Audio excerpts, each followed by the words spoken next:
Magandang umaga po, Mr. Chair, sa ating mga kagalang-galang miyembro ng Blue Ribbon Committee at sa ating mga panawin.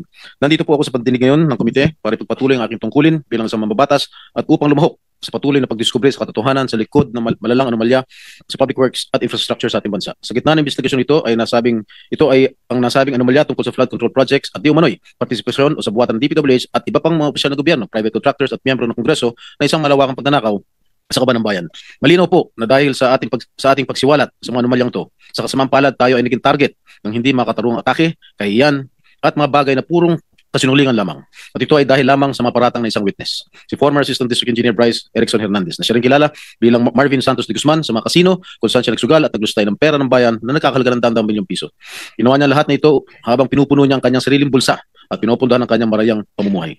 Alam kong kahit paano ay makaka-relate po kayo sa sitwasyon nito, Ginoong Tagapangulo, dahil kayo rin po mismo ay nakaranas na maging target way back in 2001 when a certain Dormawanay who was masquerading as a whistleblower ay tila nilid lang ang publiko sa kanyang maligaw at maling pahayag.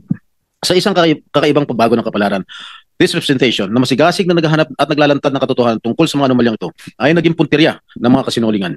Ako po ay inaakusuhan ng isang taong naharap mismo sa mabibigat na aligasyon. Someone whose testimony is riddled with inconsistencies and denials which cast serious doubts about his credibility. Nandito ako ngayon para harapin ang nag-akusa sa akin at hamunin siya na ulitin at patunayan sa harap nitong Blue Ribbon Committee at sa harapan ko lahat ng kasinungalingan ng binitawan niya under oath sa House TRICOM Committee hearing. Sa huling pagdinig ng Blue Ribbon na nangyari isang araw bagong pagdinig ng TRICOM, I moved to cite him in contempt. This committee, finding him indeed to be lying under oath, ordered his detention. Nandito rin ako ngayon para ipakita sa lahat ng naniniwala sa kasinungalingan ni Bryce Hernandez na talagang walang katotohanan o basihan ng kanyang di umano'y takot na may balik sa Senado. I have been a member of this institution and I have participated in many controversial investigations for so many years. Gayunpaman, wala makapagsabi na ang Senado, sino man sa mga miyembro nito, past or present, ay pinahintulutan ng sino mang witness under its watch maging threatened, intimidated, influenced o di kaya exposed sa kahit anong pisikal na panganib. I will leave for now to the chairman and other members of this committee the task of probing deeper into the credibility of Bryce Hernandez, if he still has any. His accusations against this representation and Senator Joel Villanueva and other falsehoods he dared to spread under oath into the records of the House of Representatives, yet suspiciously withheld from this committee. I do this to give Bryce Hernandez all the leeway to hang himself with his chain of lies and so as not to burden this committee with my being among his or his handlers' targets. Hindi man natin mapapaamin ang mga taong sadyang sinungaling na kahit harap-harapan mo silang kumprontahin, ay magsisinungaling pa rin. Naniniwala ako na mapapalabas din natin ang katotohanan. Ang katotohanan na nagkamal ng pondo mula sa kaban ng bayan, ang makatulad ni Bryce Hernandez na walang pakialam sa pagkakalugmok ng ating mga kababayan sa pinsalang dulot ng baha at kalamidad. Hindi ako matitinag ng mga kasinungalingan na naglalayong ilihis ang atensyon ng publiko mula sa katiwalaan bumabalot sa mga flood control projects. Buo ang aking loob na sa bandang huli, ang katotohanan ang mananaig at ang akusasyon laban sa akin ay malalantad bilang walang saysay na paninira. We're all seeking the truth, to exact accountability, and to safeguard the trust given to us by the Filipino people who elected us. They deserve and demand no less. Okay, I will proceed now with my questions, Mr. Chair. Tatanungin ko muna si Ms. Mina Ilampar Jose. Una-una, kanina lamang ako nabigyan po ng kopya ng inyong sinumpaang salaysay. Meron lamang akong ilang katanungan upang malaman ng taong bayan ang katotohanan sa likod ng kasinungalingan ni Bryce Hernandez laban sa akin. Okay? For the record, ano po ang kumpletong pangalan ninyo? Your Honor, if I may, can I have please a short statement? I hope you will not deduct it from my time. Oh, hindi. Kasi yung responses hindi kasama. Go ahead, please. Yes, Your Honor. Yes, I am Mina Jose, and I am appearing before this committee in my personal capacity, and as a representative of WJ Construction. I came before this committee with humility and respect to share the truth. First of all, I thank the committee through the leadership of our chairperson, Honorable Senator Panfilo Lacson, for giving me this opportunity to explain my side. Today, I wish to clear not only my name, but also the name of WJ Construction and those personalities who have been unfairly dragged in this controversy. I wish to clearly state first that to the best of my knowledge, Beng Ramos is not and have never been a staff of Senator Jinggoy Estrada or any senator or congressman. I have known her only as a staff of the Blue Ribbon Committee, particularly the Broom. And as far as I know, Beng is a dedicated government employee who has never been involved in any controversy, especially in this anomalous flood control projects that Ade Bryce mentioned in the congressional hearings. And as for myself, I speak from the depth of my heart that I have never engaged in any illegal activity. I have never given nor received any money from any public official or government employee, including this Mr. Bryce Hernandez.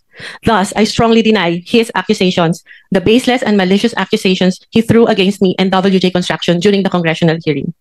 WJ Construction, which my partner and I have devoted decades of honest work to build has always stood on the strength of its good reputation. We have completed numerous private and government projects, no ghost projects, no substandards. Our clients can attest to the quality of the work and the integrity with which we conduct ourselves. Everything I know and all that I can share in this hearing, to the best of my knowledge, have been fully narrated in the affidavit that I have submitted to the committee. I am here today to affirm those truths, to defend my integrity, and to stand firm for the good name of WJ Construction, which represents not only my family's livelihood, but the honest labor of the many people who have worked for us. I'm sorry, Your Honor. So emotional. Thank you so much. Thank you, Ms. Mina. Itong affidavit dated September 17, ito ba yung malaya mong ginawa at wala nagpwersa o nananakot sa'yo para gawin ito? Wala po, Your Honor. Actually, I made the narrative myself and just asked my lawyer to please prepare it in a legal format. Okay. Kayo ba nangongontrata sa DPWH? Yes, Your Honor. Alright. Ang WJ Construction ay negosyo nyo. Tama po ba? Yes po. Kailan kayo nagsimula magnegosyo? Okay, Pumasok sa construction business. WJ Construction started po as sole proprietor when my husband was still single in 1998. And tuloy-tuloy lang po yung kanyang paggawa ng projects in both private and government projects. And in 2021 po, it transitioned into a one-person corporation. So, ano yung mga kontratang nakukuha nyo sa DPWH? Meron bang mga flood control projects? Meron po kami huling last ginawa na flood control in 2023 po. 2023? Yes po. Ano po lugar? Sa Manila po. Sa Manila lang? Yes po. Okay. Ilan yung mga flood control projects ninyo? So far yun pa lang po. Isa lang? Yes po. Magkano halaga? 24 million po, Your Honor. Okay. Sabi po ni Senate President Pro Temp Senator Ping Lacson in one of his interviews mentioned that you were in the Senate premises on August 19. Tama po ba? I was there, Your Honor. You were Yes, here? Your Honor. Yes po, Your Ano po Honor. ginagawa nyo rito? I was invited to do an ocular of the supposed project po na dapat gagawin ko po sa office ng isa pong senator. Sino po? Uh, Pwede ba malaman kung Your Honor, if I may, it was already stated in the affidavit po that I have submitted. And with due respect, sana po not to name na lang po the good senator because he's not really involved naman po in yes, any I know, of this. I know that Senator, I vouch for his credibility and Opo. integrity also. So, yung ba ang unang pagkakataon mo na pumunta kayo dito sa Senado? Nagpupunta na po ako dito in the past, Your Honor. In the past? Opo. Ano ginagawa niyo in the past dito? Matagal na po yun, nung senator pa po yung ninong ko, si Joker Arroyo. Kasi po, bumibisita po ako sa kanya and yung mga kaibigan ko po sa Broome. So, sino-sino yung mga pinupunta? Senator Jinggoy, in fairness to all the senators, not only those present here, I would suggest that Ms. Jose or Mrs. Jose should identify kung kaninong office siya nagpunta. Okay, Senator Erwin Tulfo po. Ano po naging sadya niyo sa office niya? Meron po kasing problem yung terrace ni Senator Erwin na binabaha po siya lalo po pag umuulan. So ako po yung na-refer na contractor nung staff niya na kung pwede po tingnan namin gawa ng solusyon and mag-suggest po kami sa kanya.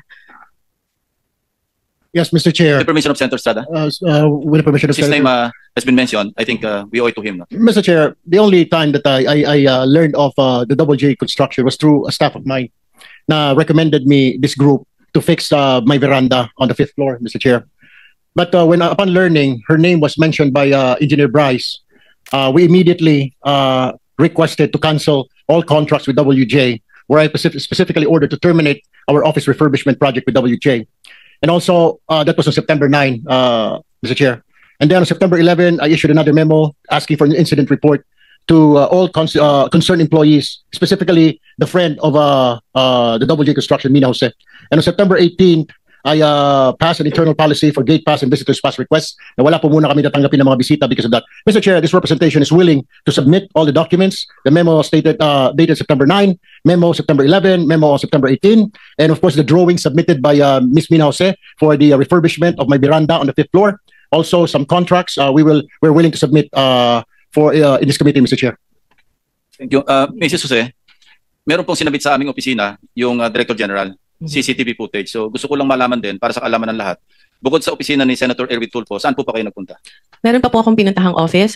At sabi ko nga po, may mga kaibigan po ako sa Broome na tinext ko na papunta ako ng Senate and I want to see them. Can we plus on the screen yung footage, yung CCTV? Linawin mo yung Broome. Ano yung Broome?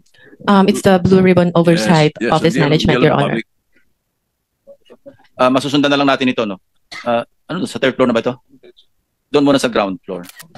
August 19. Yeah. August 19, correct.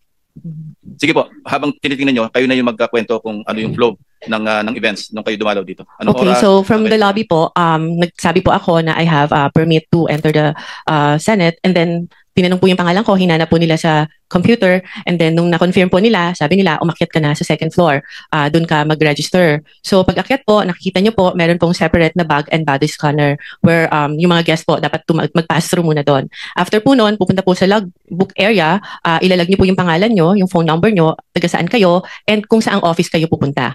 And hihingan po kami ng ID to verify kung kami po talaga yung nasa list. And that's what I did, Your Honors.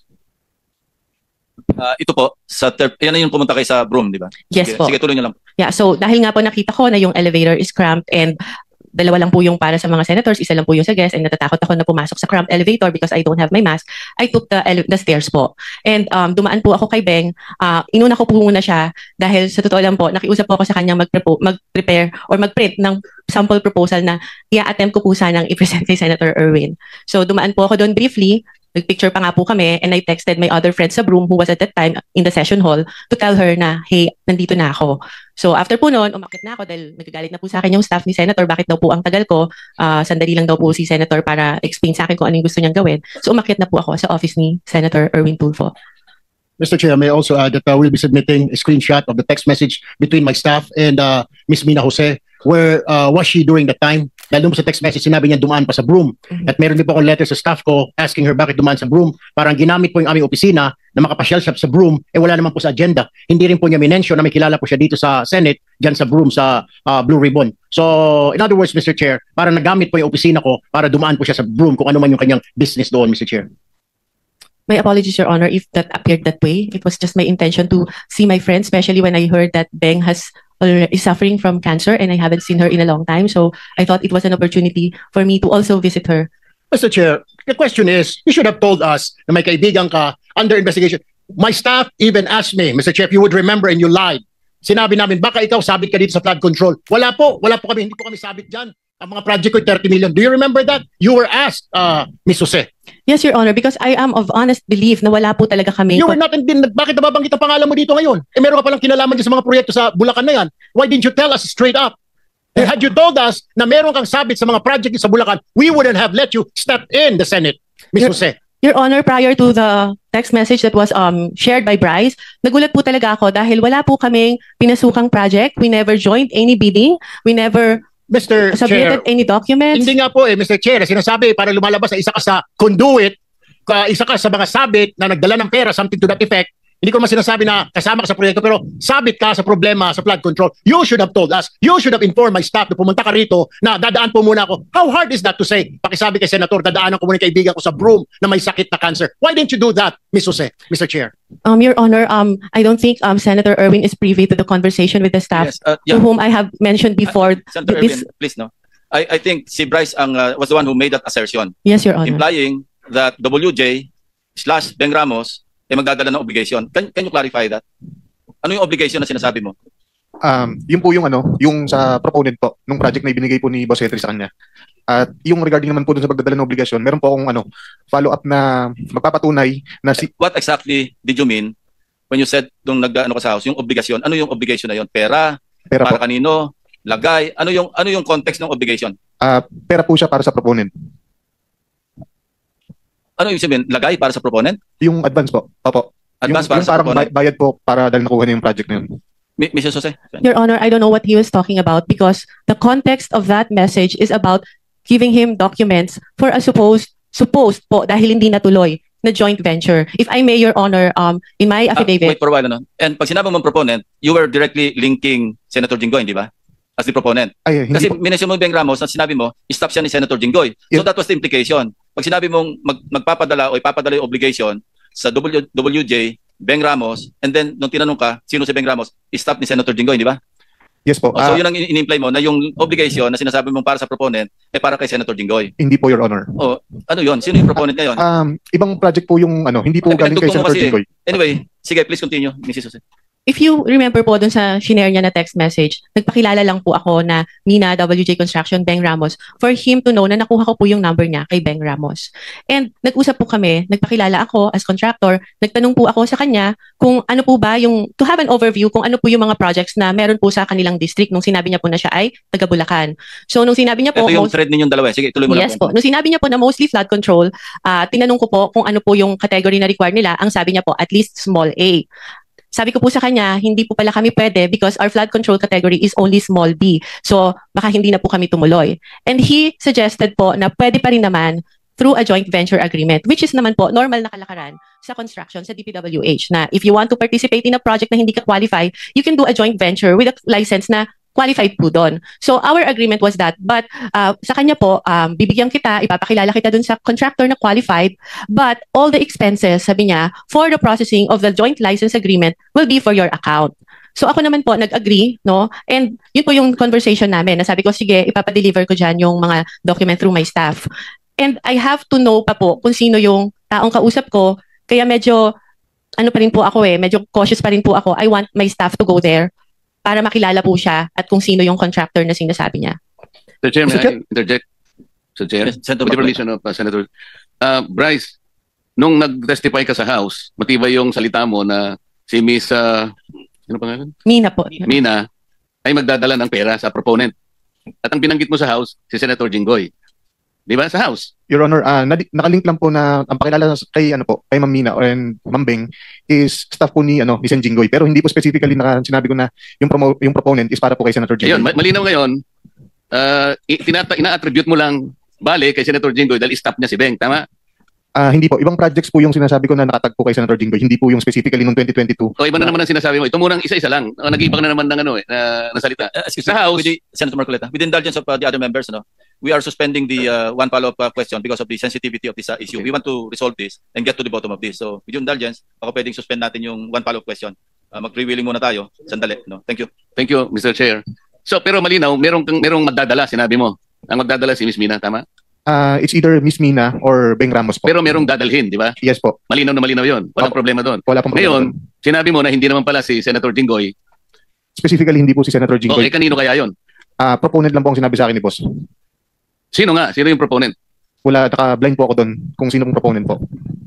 Blind siya kung sino proponent, pero nung nag-testify ka sa House, tahasan sinabi mo, ako at si Senator Joel Villanueva ang pinangalanan mo. At Opo. sinabi mo rito, sabi ni Congressman Ridon, sorry, excuse me, before proceeding, can we state for the record again who is Beng Ramos? Ang sagot mo, she is the staff of Senator Jingo Estrada po. Sagot ni Ridon, staff of Senator Beng Ramos is a staff of Senator Jingo Estrada. Ang sagot po, yes po, Your Honor. Hindi ko siya naging staff kahit kailan, simula nung pumasok ako sa Senado noong 2004 up to the present. Hindi ko naging staff si Beng Ramos. How did you come to that conclusion na naging staff si Beng Ramos? Your Honor, si Boss Henry po ang nagpakilala sa akin. No. You answer my question directly. How did you come into that conclusion na staff ko si Beng Ramos? Si Boss Henry po nagsabi sa akin na staff niya daw po si Beng Ramos. Paano malalaman ni Alcantara yan? Mr. Alcantara, can you confirm his statement? Respectful din na, Your Honor. Hindi ko nga po kilala itong yung pangalan ito, Mina. At yung Beng Ramos po, alam ko po, nung nagtatanong nga po ako, sila po magkakilala niya, taga Santa Maria po yan eh. Hindi ko naman po personally kilala po yan eh. So, Every time na lang po sa akin lagi yung turo niya. Magkababayan kayo ni Beng Ramos? Ngayon ko lang din po nalaman, Your Honor. Alright. Meron ka pa sinabi, sa House, this was the time na meron pang project binigay si Boss Henry Alcantara kay Miss Beng Ramos through Miss Mina of WJ Construction. So, yun po yung ginamit na license or contractor at nandyan po yung pag-uusap kung kailan pa po magdi-deliver ng obligasyon dahil kailangan po ni Boss Henry. Okay? Oh. Ano ibig sabihin niya? Ito po yung binigay nga po na project ni Boss kay Ma'am Contractor, kay Ma'am Mina, / Ma'am Beng Ramos. I thought, kilala mo ba Mr. Alcantara si Mina? Ang never met po, ngayon ko lang po siya nakita. And I swear, alam po ni Ma'am Minang, hindi po kami Miss Mina, nagkikita. kilala mo si Engineer? Hindi po, Your Honor. Anyway. Kahit po si Sir Brent Teka, sa phone. Yeah, phone sino ko lang nagpakilala sa iyo kay Bryce? po. Binigay lang po sa akin ni Beng Ramos yung number niya. So over the phone lang po kami nag-usap. Okay, so kinontak mo na siya on the Opo. basis of the... Yeah. Opo. Thank you. Okay, just to pursue further, no? Miss Mina, ni minsan, hindi ka nagpunta sa tanggapan ko, sa opisina ko. Tama po. Hindi po. Never tayo nag-usap at ngayon lang tayo nagkakilala. Tama po ba? Ngayon lang po. Ipinatawag ka sa hearing na ito dahil nabanggit ang pangalan mo at yung WJ Construction sa testimony ni Bryce Hernandez sa Kongreso noong September 9. Tama po ba? Yes po, Your Honor. Okay. Ito pong text message na inilantad ni Bryce Hernandez doon sa House hearing. Okay? Natatanda mo ba itong text message na ito? Yes po, because I still have that in my Ikaw phone. ba nagpadala nito? Ako po. Ikaw? Ako po. Bakit Beng Ramos ang nakalagay doon? Pinanood ko nga po yung hearing ng congressional and it appeared po na to Bryce, ang katext niya po ay si Beng Ramos. So, bakit Beng Ramos ang nakalagay dito? Kasi po ang pakilala ni boss sa akin is Beng Ramos is staff niya po, hindi naman po si Mamina. Si Beng Ramos ang staff ko? Opo, yun po ang sabi niya sa akin. Sabi nino? Ni Boss Henry ko po. Paano niya malalaman? Hindi naman kami nag-uusap niya. Paano niya malalaman ang staff ko si Beng Ramos? How will he know? Hindi ko rin po alam. Yun lang po ang sinabi sa akin ni Boss Henry. Kaya po Alam mo, nagkaroon po kami ng connect ni Alam mo, ng Beng Ramos tsaka si alam mo, Mamina. Mr. Bryce, masyado ka na nagsisinungaling eh. Anyway, so, ang pagkakaalam mo, sino nag-text nito? Si Miss Mina o si Beng? Ayun po. Nakalagay po pala yung akala ko po, si Ma'am Beng Ramos. Pero si Mamina ng WJ Construction po. Okay. Ito, nangyari ito December 10, 2022. Just for the record. Tama po ba? Opo, Your Honor. Sabado itong, Sabado to, December 10, 2022. Kaupo lang namin mga bagong senador nun. Okay? Senator So- Jinggoy, Yes. with the, Yes, please. Mr. Chair, Go ahead, please. interjection lang, Senator Jinggoy, kung baka pwedeng to give clarity, saan yung Beng Ramos na yan? Paupuin natin dito. Mr. Chair. Yes, I have conferred already, if I may, I have conferred with the chairman of the Senate Blue Ribbon due to humanitarian reasons because she is suffering from stage 4 cancer. So, kawawa naman. we decided against inviting her because she's undergoing chemotherapy. Well noted, Mr. Chair. Thank you. Sorry, I don't know about that information. Thank you. But sana, para maklaro ito. But thank you, Mr. Chair. Okay. Yeah. Okay, sa message mo nung December 11, which Excuse me, Pero Senator Sunday. Jinggoy. Yes. Nagpaalam po sa chairman, si DPWH Secretary Vince Dizon at saka si AMLC Executive Director Matthew David kasi may mga importante silang lakad. Kaya sinabi ko kanina, before 12, papakawalan na natin sila. So, kung may tatanong po kayo, meron pa tayong 12 minutes, tanungin nyo sila para pag-alis nila, wala na tayong kailangan ipursong tanong para sa kanila. With the indulgence po of Senator Jinggoy, Mr. Chair, I have a few questions para po kala Secretary Vince Dizon at saka sa